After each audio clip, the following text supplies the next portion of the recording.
The idea of mindfulness has exploded over the past few years, and I don't think people really even know what it means. I didn't know what it meant for years, but study after study shows how beneficial mindfulness actually is in your life. But what the hell is it? And also, how do you do it?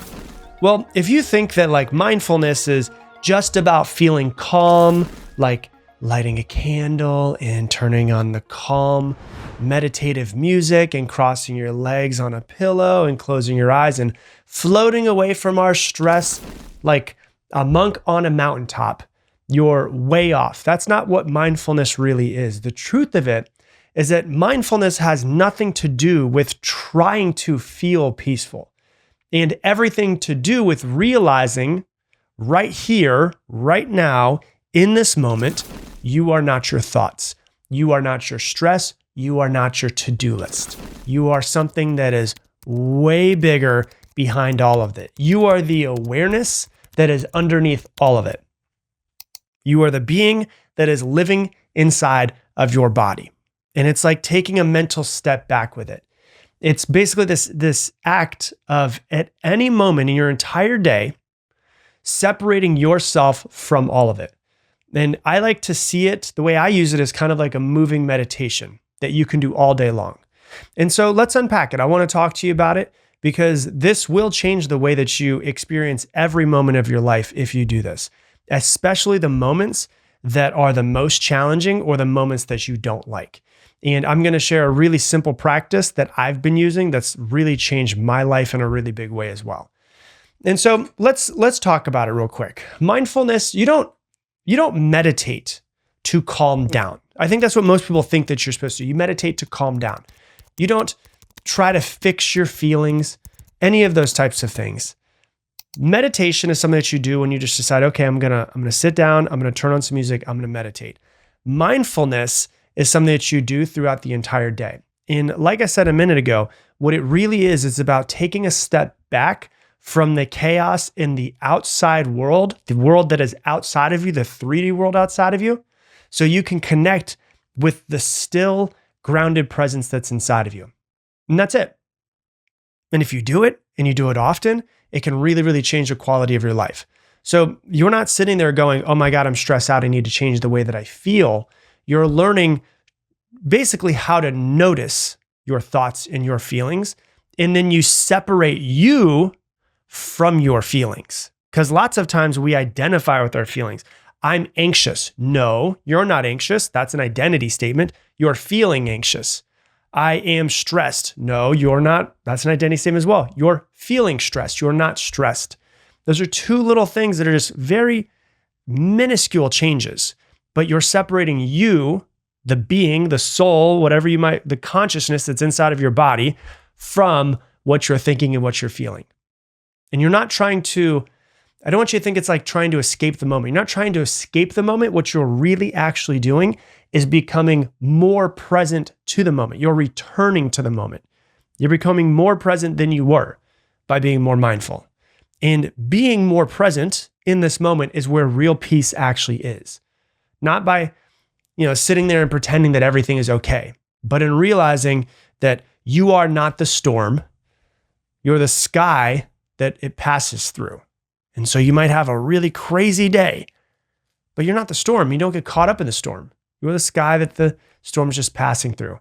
It's learning basically to become the calm in the middle of the storm. No matter what's happening outside of you, it does not affect inside of you. And we will be right back. Hey, if you've ever wanted to be coached personally by me, right now is your chance. I just opened the doors to Mindset 2.0, which is a 12-week system that's designed to help you finally break free from procrastination, to stop overthinking, stop holding yourself back, so that you can create the life that you want. But the doors are going to close in just a few days, and the first few people who join are going to get a massive discount plus access to exclusive bonuses that I've never put out before. And so if you've been waiting for a sign, this is it. All you need to do is go to coachwithrob.com right now. Once again, coachwithrob.com, or you can click the link that's down in the description, and I'll see you on the inside. And now back to the show. And when you look at neuroscience, it actually shows that when you practice mindfulness, it changes your brain, and then mindfulness becomes easier. And there was a study that was done and it was published in Nature Reviews Neuroscience that showed that regular mindfulness practice reduces activation in the amygdala, which is the part of the brain where all of your fear comes from. It triggers your fight or flight mechanism. That's the amygdala. So it reduces the activation in the amygdala, and it increases the thickness and the activity in the prefrontal cortex, which is a part that's responsible for awareness, for focus, and for emotional regulation. So what does that mean? Like the translation, the more that you practice mindfulness, the more that you do what I'm about to teach you, the better your brain gets at handling chaos without spiraling into panic. And so the way that I did this, I want to bring this down to earth. I want to teach you actually what I did. I hate doing the dishes. I always have. I've always hated, and I still do, if I'm being completely honest. But a few months ago, I heard something and I was like, I'm going to try this and just see if I'm my own guinea pig. I am the BS meter to see if things work. I saw a video of a monk, it's like a Shaolin monk, talking about how mindfulness is nothing else other than noticing the being that is inside of you. And I was like, that kind of resonates. That's kind of cool. Noticing the being inside of me. Because when I get out of my own head and I stop being so wild and crazy and getting so wrapped up, sometimes I notice there's like an inner calmness, being, presence, consciousness. There's something that's there. There's something that's moving this meat suit of mine. And so it's basically noticing the being inside of you, moving yourself from the 3D world for just a moment and noticing the being that's living inside of you. However you want to say that. Maybe you're like, the being that's living inside of me sounds kind of like there's an alien that's inside of me. Whatever it might be, your soul, your consciousness, your presence. And so I decided to try it out. And so the next day, I was sitting there and I was doing the dishes. We were at an Airbnb, and we were in Airbnb in California, and I was doing the dishes because we needed bottles for the baby, but it wasn't ready yet, and I had to do them by hand. And I was sitting there, I was like, got to do the dishes. And that was like the first thing that popped into my head, right? I got to hand wash all these damn bottles. And I was doing them, and I'm just kind of like, well, all right, let me get through this. Let me just finish this thing. And as I stood there, I had my hands in the sink. My mind was thinking about my to-do list and trying to hurry through this thing. I kind of like caught myself. And I was like, I'm going to try that thing that monk said to do. And so I stopped trying to push through the task of getting done. Instead, I kept doing the dishes and I turned my attention inward. And I was like, let me see if I can feel like that calm presence that lives inside of me. Call it your soul, call it your consciousness, your spirit, presence, whatever it might be. It doesn't matter what you name it. What matters is that it's always there. And it's always quiet. It's always watching. It's always safe. And I didn't try to make myself feel peaceful. All I did is I just noticed the deep part of me that already was that calm presence. And when I noticed and felt like, oh my gosh, yeah, there is a calm presence inside of me. When I noticed that, it actually calmed me down. I noticed that my body went,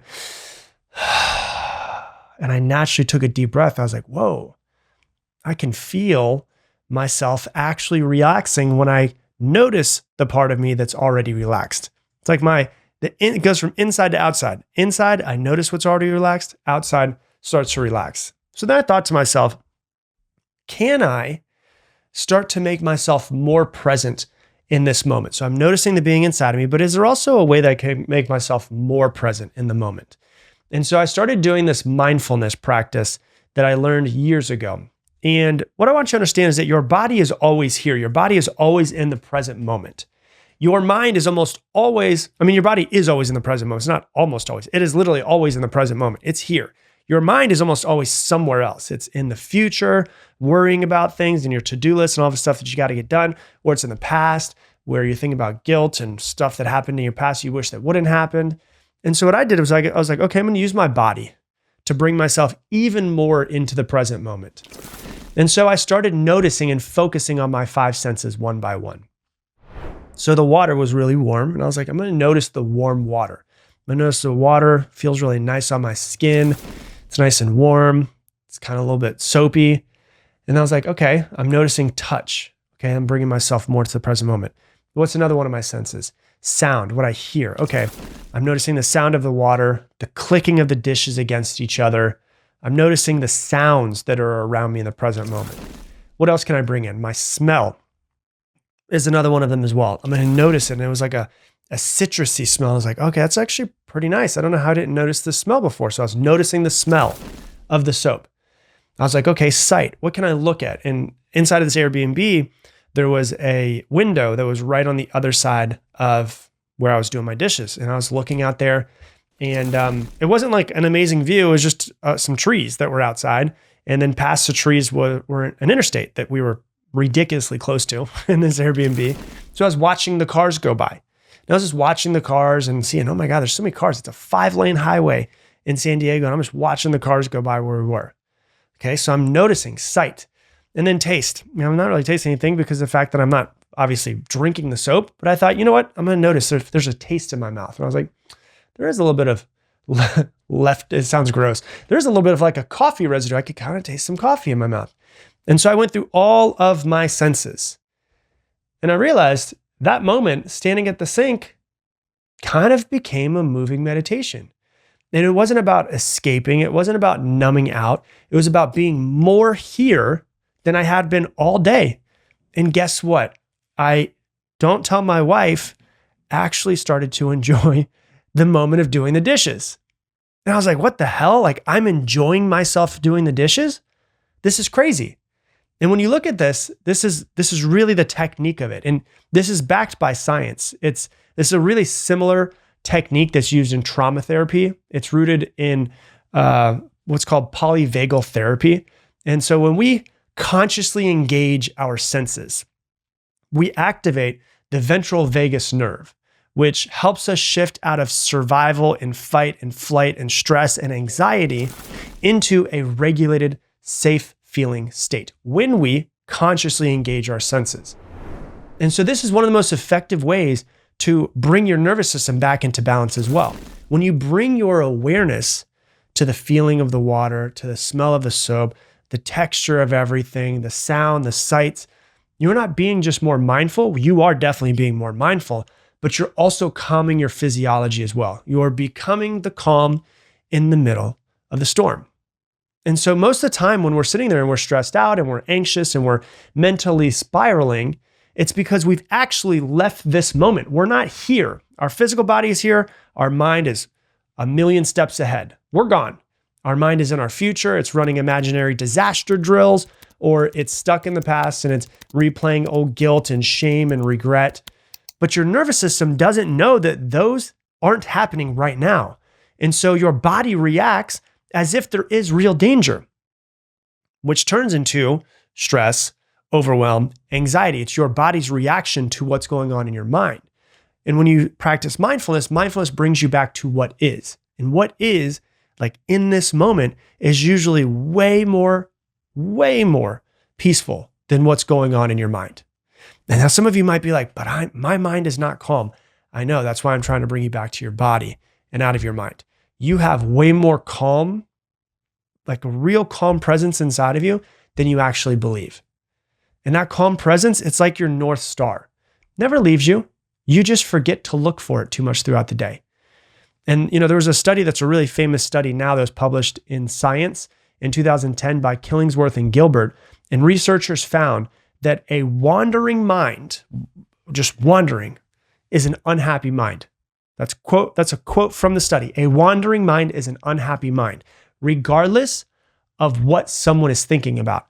In fact, people reported being less happy when their minds wandered away from what they were doing in the present moment, even if they were thinking about something pleasant.